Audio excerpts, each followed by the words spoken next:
the jury's still out. It was always going to be harsh to judge someone on one innings.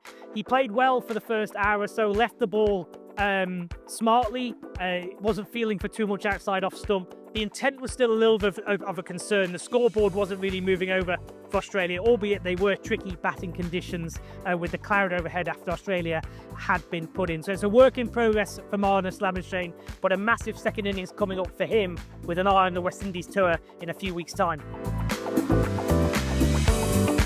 Will Australia bring the best out of Kagiso Rabada? Well, a second successive 5-for-8 loss says absolutely yes. Rabada bowled brilliantly with the new ball, 3 maiden overs up front. Usman Khawaja really didn't look as though he knew much about what was going on, and then he started to get some wickets. He'll be disappointed that LBW shout against Bo Webster wasn't reviewed, because then he would have had the wicket much earlier on, but he'll be really pleased with the way that he returned to trigger the Australian collapse. They lost 5 for 20 and South Africa bowled them out for 212.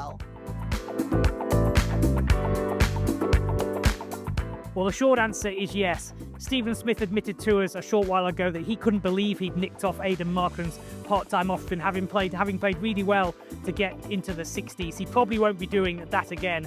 Perhaps the one that will have more question marks is Alex Carey's reverse sweep to Keshav Maharaj. Not the first time that Carey's fallen this way in Test match cricket. It's a shot that scores him a lot of runs, but the question is, was it the right shot today in this situation?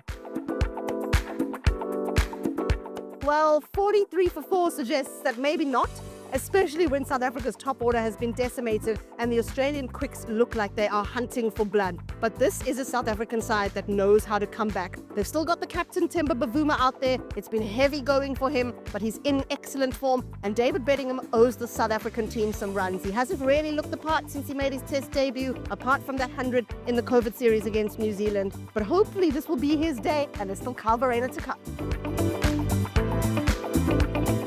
Well, there's no denying he got away with a few things early on. There was a plum LBW that South Africa didn't review. Temba Bavuma seemed to think he'd hit it, but it was 2 pads and it was hitting the middle stump halfway up. But he got to that, he showed some intent and got to an excellent second Test 50. Wasn't the most fluent innings he'll play, but it might be one of the most important. It's given Australia a total, and if they go on and win the Mace in the next few days, Webster's will have been a vital hand.